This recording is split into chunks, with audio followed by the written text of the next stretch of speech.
Il y a une chose qui m'avait un peu choqué quand vous dites que bon, la notion de l'église, ou bien de dimanche, qui nous dit que bon, etc. J'ai été un peu frustré parce que bon, là, on remet en cause un fondamental, des fondamentaux de la Bible qui dit vous travaillerez 6 jours, vous reposez le 7e jour. Donc si moi ici on me dit, non, je suis naïf, peut-être, si moi ici on me dit, qui vous dit que bon, dimanche, vous ne devez pas aller à l'église, l'église, bon, enfin, vous allez dire que bon, vous allez tout à l'heure que bon, nous sommes, nous l'église, parce qu'on a fait référence à la parole qui disait le temple du Saint-Esprit. C'est une chose, mais l'église c'est quoi? C'est la communauté.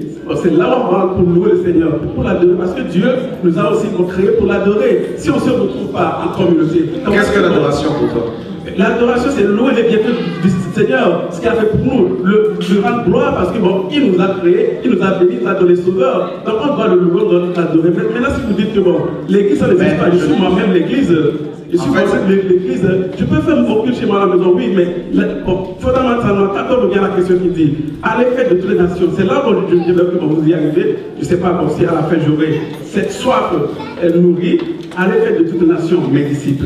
C'est-à-dire, allez gagner des âmes. Quand vous dites que c'est le peuple que le Seigneur veut, ça je vous l'accorde. Je suis vraiment bon, très content que bon, il y a des gens qui enseignent ça, le cœur. Maintenant, bon, on doit aller faire de toutes les nations ses disciples. Et ça veut dire quoi? Gagner les âmes. Et quand on gagne les âmes, il faut les enseigner. Et quand on enseigne les gens, il faut combler les besoins des gens. C'est là où la notion d'argent arrive. Mais malheureusement, dans nos églises, on détourne cette notion d'argent pour en faire quelque chose. Là, je vous l'accorde. Mais seulement, bon, le message que moi je voulais passer, c'est qu'on ne doit pas non plus dire que bon, il ne doit pas y avoir de cotisation, etc., etc. Mais quand c'est destiné à l'œuvre de Dieu, ben, c'est ça que vous n'avez pas bon, eu d'abord le message. Si vous aviez parlé de l'œuvre de Dieu, là, ma chose sera bon, complète parce que bon, il y a une suite logique dans ce que vous prêchez. Mais là, vous êtes arrêté sur un point sans accomplir le problème est toujours le même. Je pense que c'est la première fois que tu viens. Justement. Donc, tu n'as pas suivi tous les enseignements. Et deuxièmement, le problème du Shabbat, tu parlais de la loi qui dit que Dieu a créé le monde en 6 jours et le 7e jour il se reposait, donc il faut aller prier le Seigneur le 7e jour, donc le dimanche. Est-ce que tu sais à quel moment le dimanche a été imposé au christianisme? On a parlé du jour du sabbat. De toute façon, bon, sur cette question, le débat est ouvert. Tout le monde dit c'est le vendredi, d'autres disent c'est le dimanche, etc. Mais fondamentalement, la question n'est pas là. À partir du moment où on arrête un jour, ça devient le jour du sabbat. Les premiers chrétiens n'avaient pas un jour particulier pour adorer, pour se retrouver, pour parler la parole. C'était tous les jours. Tout à fait. On peut justement, et là, bon, quand on regarde la parole de Dieu qui dit, tu travailleras 6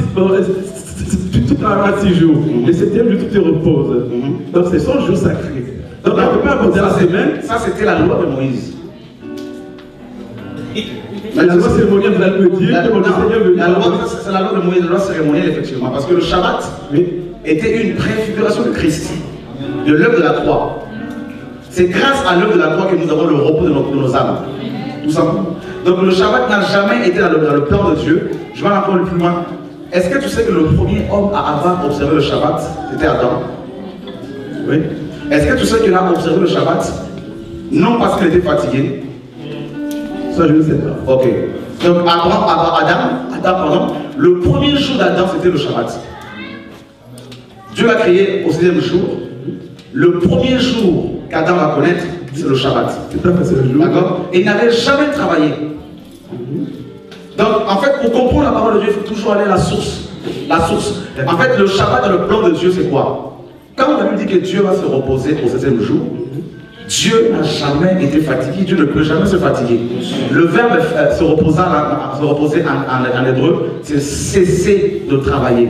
En fait, le Shabbat n'est rien d'autre qu'une bénédiction. En fait, on rentre dans la bénédiction du Seigneur, dans l'œuvre de la croix. Voilà pourquoi la vie chrétienne commence par l'œuvre de la croix, par la position assise. C'est-à-dire que nous n'avons rien travaillé, nous ne méritons rien du tout, et nous ne faisons que rentrer dans l'œuvre pour laquelle est Christ. D'accord avec vous, mais bon, quand on doit, parce que Dieu nous a créé, il connaît. Il connaît nos destinées. Nous sommes venus au monde un jour, il sait ce que nous serons demain, ce que nous sommes aujourd'hui, le Seigneur le savait avant. Donc il savait que bon, je vais travailler, il savait que j'aurais besoin du repos. Et donc quand la Bible a dit clairement, vous travaillerez 6 jours, le 7e jour vous reposez, quelque part aussi le Seigneur qui vous connaît, c'est que bon, notre corps a besoin du repos. Mais ça je suis d'accord, le repos, c'est une question d'abord prophétiquement. Selon le plan de Dieu, Le repos dont il est question dans Genèse chapitre 2, c'était le repos de l'âme d'abord. Et ça préfigurait l'œuvre de la croix. Voilà pourquoi Christ a dit, venez à moi, vous tous qui êtes chargés, fatigués, et je vous donnerai du repos. Oui, mais justement, laisse-moi finir, je te laisse parler. On confond. Le repos de l'âme, ça c'est le repos éternel. Laisse-moi là. Tu sais comment je suis accompli ça. Est-ce que je peux finir? Allez-y. Tu parles, je te laisse parler. Laisse-moi aussi parler. Oui. Je vois que tu aimes beaucoup parler, c'est bien. Ah ben oui, pour toucher le Seigneur. Amen. Donc, il y a le repos de l'âme. Ce qu'il faut comprendre dans le plan de Dieu, il y a toujours le côté spirituel et le côté physique ou matériel. Le Shabbat préfigurait d'abord l'œuvre de la croix. D'accord? Le royaume de Dieu. C'est le 7e jour, c'est le royaume. La vie éternelle, la paix, le repos des âmes. Avant le repos physique, Dieu pense d'abord au repos de l'âme.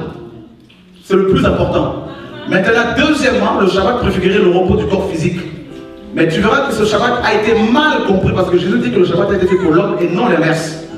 Tu verras que même dans les pays où Dieu n'est pas prêché, Christ n'est pas prêché, il y a le principe du repos. Même les Chinois qui travaillent dur. Mais par contre, les Juifs ont mal interprété le Shabbat. Ils ont commencé à l'imposer aux gens et jusqu'à interdire aux gens de faire quoi que ce soit ce jour-là. Alors dans le plan de Dieu, ce n'était même pas ce qui était prévu. C'était le repos d'abord de l'âme. Au jour d'aujourd'hui, par rapport à l'église, le dimanche a été imposé au Concile de Nicée comme étant le jour du Seigneur. Et ça, c'est carrément l'homme qui a mis ça en place. C'est Constantin. Les chrétiens de l'église primitive se retrouvaient tous les jours. Certes, il faut que les chrétiens se retrouvent un jour, 2, 3, 4 pour pouvoir prier, adorer, partager la parole, mais libre à eux de choisir les modalités et les jours des réunions.